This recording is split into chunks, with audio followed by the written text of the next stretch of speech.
I never thought the HOA would be the one to tear apart my family's history, but when they evicted my grandparents and tried to take away everything we built together, they didn't know who they were messing with. The moment I received that eviction notice, everything in my life shifted. My grandparents had built this place. The house they lived in, the business they ran, everything all from the ground up. And it wasn't just a place to live for them, it was home. They had put their blood, sweat, and tears into this building for decades. It was more than just four walls. It was where I spent summers as a kid, learning how to garden, fix things, and listen to the stories of their youth. But then came the HOA. At first, they seemed harmless, like the neighborhood watch with a clipboard and a list of rules. They made sure your lawn was mowed, your fence was painted, and your mailbox wasn't leaning. No big deal, right? Wrong. I still remember the exact moment when everything changed. It was a Thursday afternoon. The sun was starting to set, and I was at work when my phone buzzed. It was a text from my grandma. "We've received the eviction notice. The HOA says we violated the property guidelines." I stared at the message, my heart racing. It didn't make sense. My grandparents' building was everything to them. It was their life's work. There was no way they could be forced out of it. I rushed over to their place as fast as I could. When I arrived, my grandpa was sitting on the front porch, his hands shaking as he held the notice. "Grandpa, what is this?" I asked, my voice low with disbelief. He looked at me, his eyes tired but resolute. "It's from the HOA. They say the building doesn't meet their standards, and we have to leave." "What do you mean, standards?" I asked, trying to hold back the anger that was bubbling up inside me. "This is our home. We've been here for over 30 years. "I know," my grandpa sighed, "but it's all about money now. They don't care about the people anymore. They just want to push us out and get higher-paying tenants in." That's when it hit me. The HOA wasn't just enforcing rules. They were trying to take my grandparents' home for the sake of profit.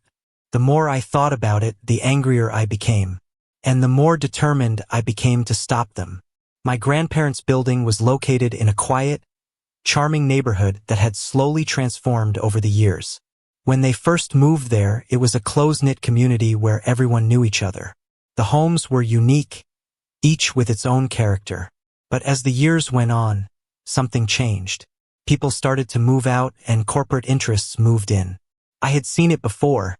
The cookie-cutter houses, the pristine lawns, the bland landscapes, all designed to fit into the HOA's perfect vision. But what I didn't expect was that they would come after my grandparents. The notice from the HOA was clear. Due to violations of community property guidelines, you are required to vacate the premises within 60 days. The details were vague, but the implication was not. They were making it clear that my grandparents didn't belong in this new version of the neighborhood. The problem wasn't just the notice itself. It was the pressure behind it. The HOA was threatening fines, and the more I looked into it, the more I realized that this wasn't the first time they had done something like this. In fact, they had a long history of targeting longtime residents, especially those who weren't willing to conform to their vision of the perfect neighborhood. I talked to a few of the other neighbors who had been around for as long as my grandparents. They were scared, too. Some had even moved out when they received similar notices, unable to fight the overwhelming power of the HOA. But not me. Not this time. The days that followed were a blur. I spent hours on the phone with lawyers, community activists, and anyone I could think of who might have advice on how to deal with the HOA. I was furious, but I was also determined. I knew my grandparents couldn't fight this on their own, but I wasn't about to let them lose everything without a fight. The eviction notice set off a chain reaction in me. I couldn't let the HOA win. Not when my grandparents had given everything to build this place. Not when I had so many memories tied to it. Then came the letter. The HOA had raised the stakes. They weren't just pushing for an eviction. They were seeking damages. The fine they were imposing on my grandparents was outrageous. $50,000. For what? For a few minor violations that didn't even make sense. And that's when I realized that this wasn't just about the building anymore. This was about control. The HOA wanted to take over the entire neighborhood, pushing out people like my grandparents who had been there for decades. It wasn't just about the property. It was about erasing the history of the people who made this neighborhood what it was. I looked at the eviction notice again. I crumpled it in my hand, anger boiling inside me. They thought they could evict my grandparents without a fight. But they had no idea who they were messing with. I wasn't about to sit back and let the HOA take what was rightfully ours. But I knew I couldn't just walk in and demand they leave. I needed a plan, a strategy, and I needed to act quickly. I started by gathering information. I went through the old property records, looking for any discrepancies, any loopholes I could use to my advantage. That's when I discovered something strange. The HOA had been mismanaging property records for years. Some of the properties they were claiming ownership of weren't even legally theirs. I also reached out to some of the other residents in the neighborhood. Many of them had been harassed by the HOA in one way or another, fines for unapproved plants, complaints about the smallest things. Everyone had a story. I realized that if I could get the support of the community, I might be able to fight back. So I started organizing. I reached out to the neighbors, quietly at first, making sure no one from the HOA would catch wind of what I was doing. I needed their support, not just for legal reasons but for the moral support I needed to fight this battle. I couldn't let my grandparents lose their home. So, I did what I had to do.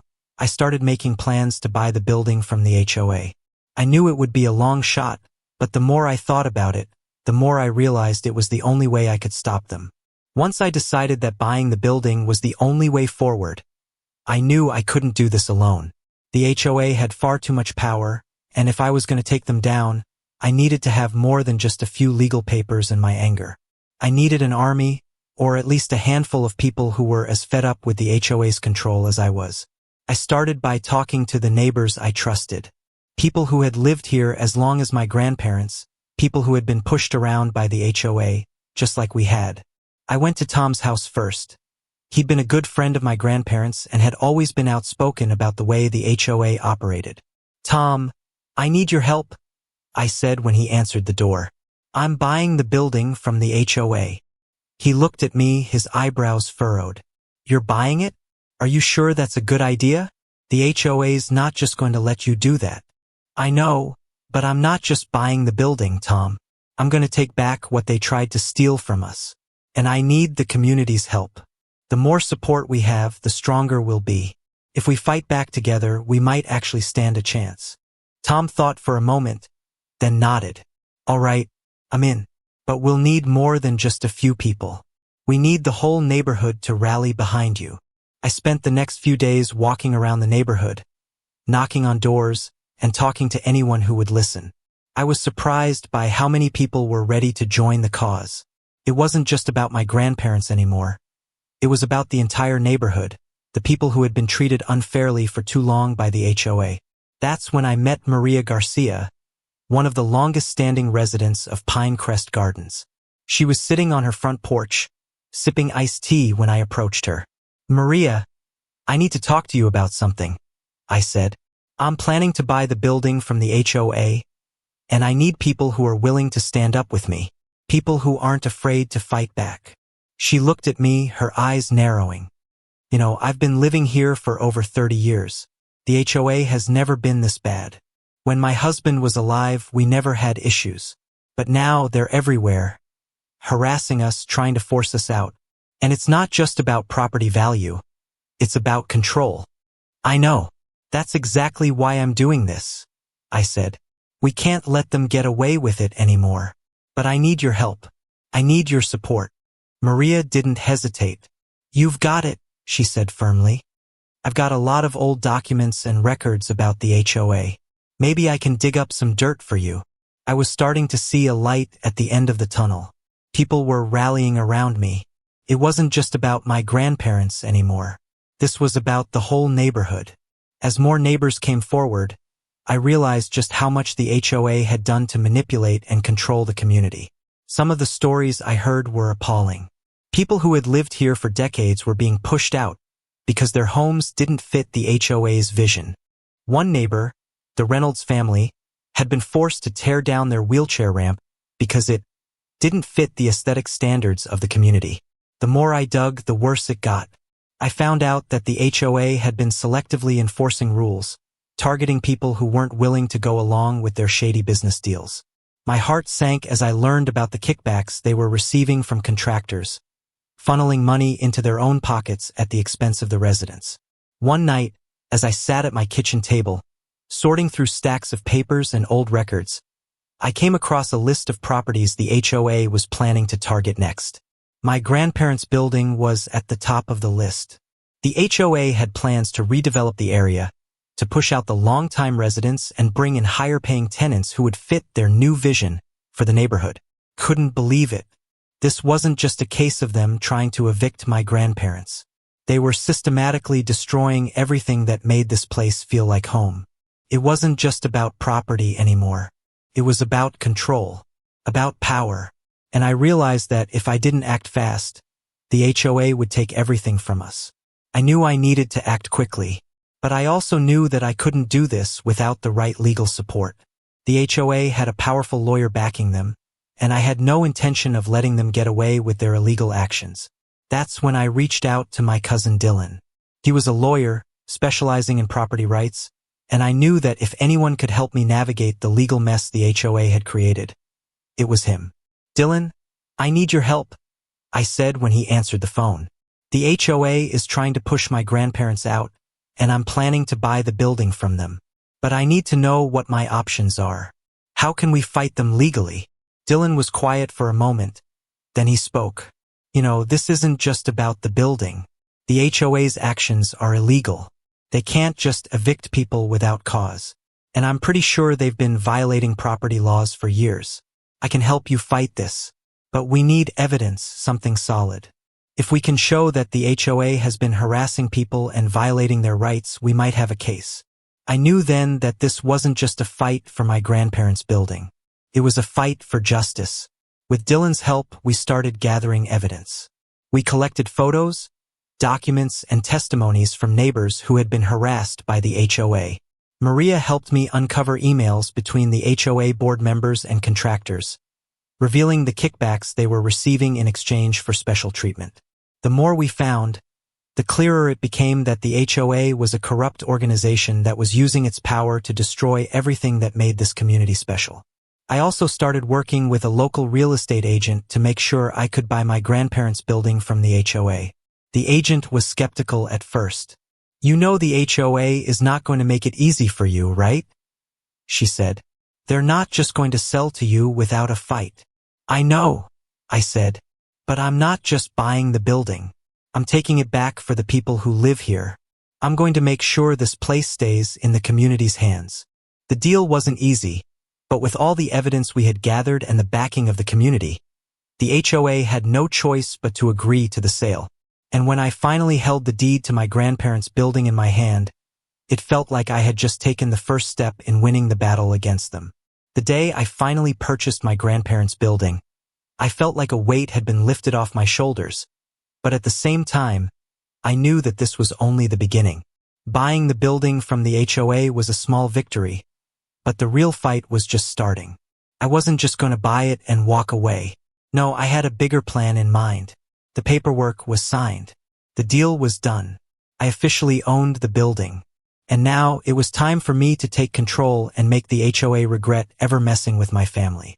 I remember the first time I walked into the building after the purchase. The place felt different now, like it belonged to me, like it belonged to us. It was still the same building my grandparents had worked so hard to make their own. But now it was a symbol of what the community could accomplish when they came together. I walked through the building's halls, my mind racing with all the possibilities. I could make this place better. I could fix it up, keep it true to my grandparents' legacy, and make it a space for the whole community to thrive.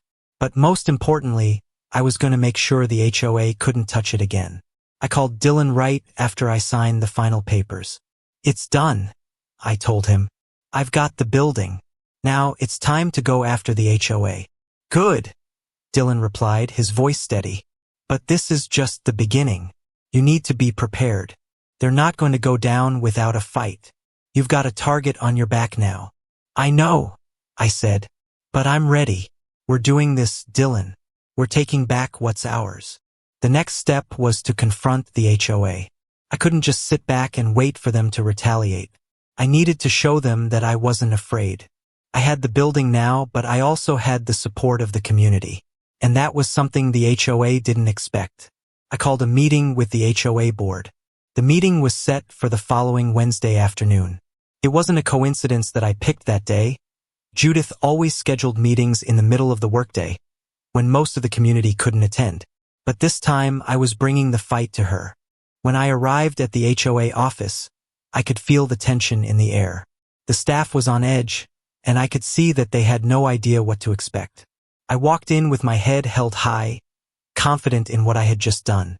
I was no longer the powerless grandson of two elderly people trying to hold onto their home. Now I was in control. Judith Winters, the HOA president, was sitting at the head of the table. She looked up when I walked in, her eyes narrowing as she recognized me. "Mr. Mitchell," she said coldly, "I see you've come to discuss your recent acquisition." "I have," I replied, my voice calm and unwavering. "I bought the building. And now, I'm here to make one thing clear. This is my property, and you have no say in it. You're not welcome here anymore." Judith's face flushed, but she didn't speak. Instead, she gestured toward Marcus Jenkins, the HOA's compliance officer, who was sitting next to her, his arms crossed. "You think you can just come in here and take whatever you want?" Judith snapped. "This is our community. We've worked hard to keep things under control." "Under control?" I repeated, my voice rising with anger. "You've been running this community like a dictatorship. You've been bullying people out of their homes, forcing them to follow rules that don't even make sense. You've been taking advantage of people, including my grandparents. And now you're going to pay the price for it." The room fell silent. The other board members shifted uncomfortably in their seats, and even Marcus looked like he was second-guessing his loyalty to Judith. "I'm not here to argue about your rules," I continued. "I'm here to tell you that you're done. I own the building now. You've been stealing from this community, and it stops here." Judith's lips curled into a tight smile, but I could see the panic in her eyes. She wasn't used to being confronted like this. She was used to getting her way. "You think you can just walk in here and demand that we leave?" she asked, her voice dripping with disdain. "Do you really think the rest of the neighborhood will back you up? They're afraid of you, afraid of what you'll do." "You're wrong," I said. "They're not afraid of me anymore. They're afraid of you, and I've been speaking to them. The neighborhood is done with you. They want change. They want transparency, and they want to take back control of their own homes." I could see the shock in her eyes. She hadn't expected me to come prepared, to have the support of the entire neighborhood behind me. "You've lost, Judith," I said, standing up. "The community is no longer under your thumb. And as for your HOA, it's over. I'm taking back what's ours, and I'm going to make sure this neighborhood is free from your control. You're out." The following weeks were a whirlwind. Word spread quickly that I had bought the building and that I was taking action against the HOA. The neighbors who had been too afraid to speak up before now found their courage. One by one, they started speaking out against the oppressive rules, the fines, and the intimidation tactics the HOA had used for years. I received phone calls, texts, and emails from people I hadn't even spoken to before. They were all ready to take a stand. But of course, Judith wasn't going down without a fight. She and Marcus tried to fight back in every way they could. They attempted to block the sale of the building, claiming that I was somehow violating the HOA's property rights. But I was prepared. I had the evidence. I had the law on my side, and I had the entire neighborhood behind me. Judith tried to play the victim, accusing me of attacking the community and disrupting the peace. But the truth was, she had been the one causing the chaos. She had been the one dividing the community with her control, and now people were waking up to that fact. At the next HOA meeting, I showed up with the support of dozens of neighbors, all of whom had had enough. We packed the room, standing together in solidarity. It was clear to everyone that Judith's time was over. "I think it's time we had a vote," I said, standing at the front of the room, addressing the entire community. "We've had enough of the way things have been run around here. We need new leadership. Leadership that actually cares about the people, not just their bottom line. The vote was unanimous. Judith and Marcus were ousted from their positions as HOA president and compliance officer. The new board was formed, people who truly cared about the neighborhood and its residents. People who wanted to make Pinecrest Gardens a place where everyone felt welcome, not just those who conformed to the HOA's rigid rules. In the end, I didn't just save my grandparents' building, I saved the entire community. It wasn't easy, but we did it. Together, we fought back against an HOA that had abused its power for far too long, and we won. The transformation of Pinecrest Gardens didn't stop with the removal of the old board. The new leadership allowed the neighborhood to thrive again. Gardens bloomed, fences were repainted, and the streets once again became a place for neighbors to meet, talk, and share in the joy of community. As I walked through the neighborhood, I looked at the building that my grandparents had fought so hard to keep. It wasn't just their building anymore. It was a symbol of our victory. And every time I passed by it, I remembered the fight we fought, how we took back control of what was rightfully ours. I never thought it would come to this, I said one evening, sitting on the porch with Tom, reflecting on the journey we had been through. But sometimes, when people push you to the edge, you have to fight back. Tom nodded, his face reflecting the pride we both felt. One person standing alone is just the beginning. But one person standing up makes it easier for the second and the third. And together, we can change everything. I looked out at the sunset, the streets of Pinecrest Gardens peaceful once again. The battle was over, but the victory would live on, for my grandparents, for the neighborhood, and for everyone who had ever felt powerless against an HOA.